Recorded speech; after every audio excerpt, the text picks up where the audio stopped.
25 оны хувьд хамгийн том одоо хүлээгдэж байгаа ажил яг юу байна? Та бүхэн юун дээр илүүтэйгээр одоо гол анхаарлуудаа чиглүүлж байна?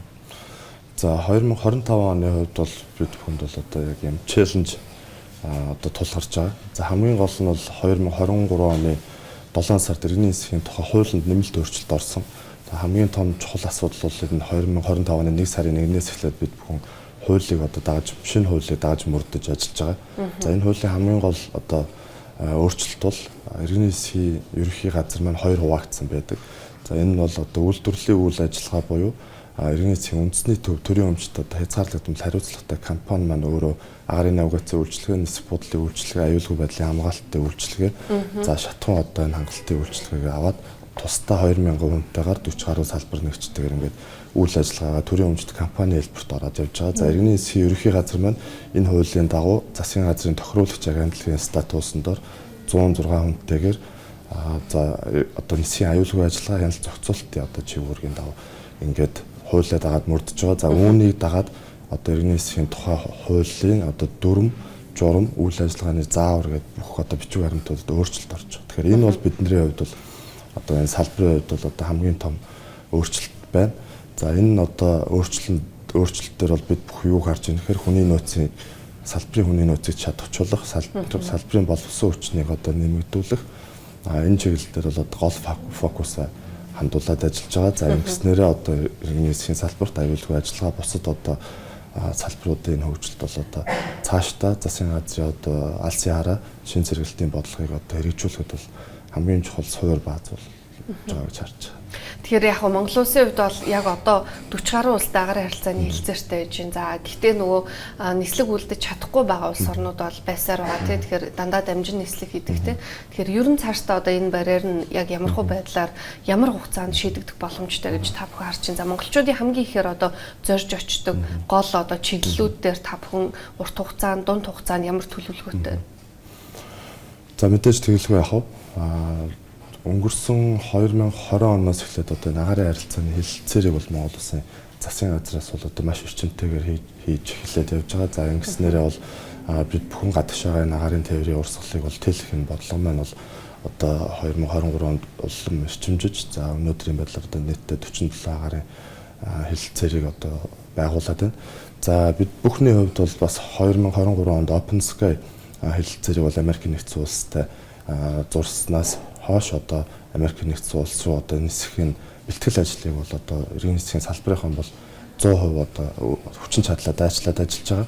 За үүнтэй холбоотой 2024 онд бид бүхэн бол VIX гэж одоо зөвлөх Америк нэгдсэн улс руу нисэх одоо энэ үйл ажиллагаан дээр одоо зөвлөхөөр компаниг ажилуулсан. За энэ дээр бол нийтдээ одоо 175 тухайн одоо Америк нэгдсэн улсын одоо нэгдсэн нисхийн товчоонд шалгуулахад одоо тэр VIX компани иймэрхүү одоо асуудлууд дээр танах асуудал гарч магадгүй байна гэсэн 175 одоо үйл тохирлыг бол биднэрт зөвлөмж болгож гаргасан байдаг. Тэгэхээр энэ 175 одоо үйл тохирлыг finding-ийг бид бүхэн залруулахын тулд одоо төлөвлөгөө гаргаад зам тээврийн яам дээр төлөвлөгөө гаргаад одоо ажиллаж байгаа. Тэгэхээр энэ бол мэдээж одоо нэг өдөр одоо залруулчих юм асуудал биш. Одоо үйлчлэгээ бүрээр жишээлбэл агаарын навигацийн үйлчлэгээ, нисэх бодлын үйлчлэгээ, аюулгүй хамгаалтын үйлчлэгээ, хүний нөөцийг чадварчуулах болон сургалт гэдэг одоо энэ 175 одоо үйл тохиолдолд бид бүхэн ажиллаж байгаа.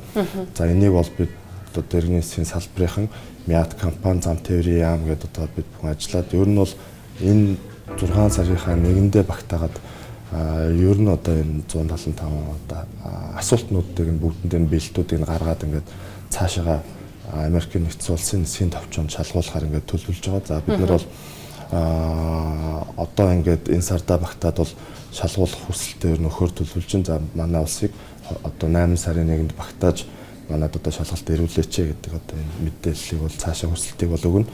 За тэгвэл Америк нэгдсэн улсын хувьд бол сая бол ингээд улс төрийн одоо өөрчлөлт шинжилт орж байгаа учраас манай хүсэлтийг 8 сарын 1-нд бас хурж ирээд шалгах уугүй юу гэдэг бол цаатлын одоо Америк нэгдсэн улсын нисхийн товчооноос шалтгаална. За ингээд манайх дээр одоо 8 сарын 1-нд ирья, эсвэл 9 сарын 1-нд ирья гэд манай дээр ирлээ шалгалт ирлээ гэж бодоход бид бүхэн шалгуулад дахиад манай дээр тэр 175-аас одоо хичнээн үйл тохирол зөвлөмж өгөхийг бол бид нар бол яг одоо өнөөдөр бол хэлэхэд хэцүү. Тэгтээ одоо бид нар бол 100% иргэний засгийн салбарынхан бол одоо анхаарлаа хандуулаад дайчлаад ингэж ажиллаж байгаа. Тэгээд хэрвээ амжилттай бид бүхний шалгалтыг тавьж чадах юм бол одоо 25 онд нисэн. Мэдээж одоо энэ дээр танах энэ асуудлуудад дахиад залруулах хэрэгтэй байна гэх юм бол бид нар тодорхой хугацаа өгөөд тэр хугацаанд одоо бид бүхэн нисэхээр зорино гэсэн. Одоо шинэ нэг сонгоцны буудлын бол ерөөхдөө Японтай хамтарч одоо хэрэгжүүлж байгаа юм төсөлтэй. За цаашдаа өргөтгөх, за тийм тэмэлтээр одоо зээл авах асуудлууд яригдж байна. Тэгэхээр ер нь цаашдаа энэ Улаанбаатар хотын одоо шинэ нэг сонгоцны буудлын маань ямархуу хэмжээнд одоо өргөжих боломж байна гэж харж байна. За энэтэй холбоотой Японтай байгуулсан гэрээ хэлцээрийн хүрээнд буян тухайн нисэх худлыг яг яаж ашиглах вэ? За мэдээж сая шинэ нисэх буудлын маань Японы JICA байгууллагатай хамтраад эхний байдлаар судалгаа одоо зорчигчийн судалгаас хийсэн байдаг. За зорчигчийн одоо багтаамж за цаашдаа зорчигчийн одоо нэмэгдэж судалгаан дээр бол жилдээ ерөнхийдөө 2022 оноос хойш харж байхад бол 300-аас 400 мянган зорчигч бол нэмэгдэж байгаа. За 2024 онд бол 2 сая 100 мянган одоо зорчигч бол чиглэсэн нисэх буудлаараас дамжин өнгөрсөн байдаг. Тэгэхээр цаашдаа бол одоо ингээд өсөн нэмэгдэх тий 2025 онд бол 2 сая 500 мянган зорчигч байт юм. Ингээд одоо яг энэ өсөн нэмэгдэж байгаа энэ үед бол яалтчгүй шинэ нисэх буудлын бол capacity-г бол тэлэх нь бол одоо биднэрт бол хэрэгцээ шаардлага үүсэж байгаа. Тэгэхээр Японы засгийн газартаа бол зээлийн асуудлыг бол ерөнхийдөө Японы засгийн газраас хөнгөлөлтөө зээл олгох боломжтой гэдэг бол хариугаа өгсөн байж байгаа. За зам тээврийн сайдтай бас сая энэ 3 сард бас Японы засгийн газар руу яг энэ асуудлаар бас хэлэлцээр ихээр явах байсан боловч бас энэ засгийн газрын хуралдаантай холбоотойгоор түр хойшлсон байна. За ерөнхийдөө 4 сард бол яг энэ одоо өргөтгөлийн асуудлаар зээлийн асуудлаар Японы засгийн газар дээр бол зам тээврийн амны сайд болон бусад бүрэлдэхүүнүүд очиж ажиллахаар төлөвлөж байгаа. За ингэснээрээ бид бүхэн одоо дахин судалгаа хийгээд за тэгээд хоёр дахь одоо өргөтгөлийн одоо зээлийн асуудал бол Японы засгийн газарт бол хэлэлцээр явагдаад ер нь бол ажил бол эхэлсэн байж. Тэгэхээр энэ бол цаашаа үргэлжлээд явна. Хоёр дахь терминал бол баригдах нь бол тодорхой. 2000 одоо бид бүхний хувьд бол 30 ондоо багтаагаад ер нь бол хоёр дахь терминалыг ашиглалтанд оруулахын төлөвлөлт бол байна. Төгсгөл нэг зүйлийг маш давчгаа асууя. За шинээр одоо Монгол улсад одоо агарын энэ тээврийн салбарт бол шинэ одоо компаниуд орж ирж байна. Ялангуяа гадны компаниуд. Тэгээ та бүхэн энэ дээр тавигдж байгаа хяналт шалгалт за ялангуяа тавигж байгаа шаардлагууд дээр яг юуг одоо илүү онцгойлоо авч үзэж байна.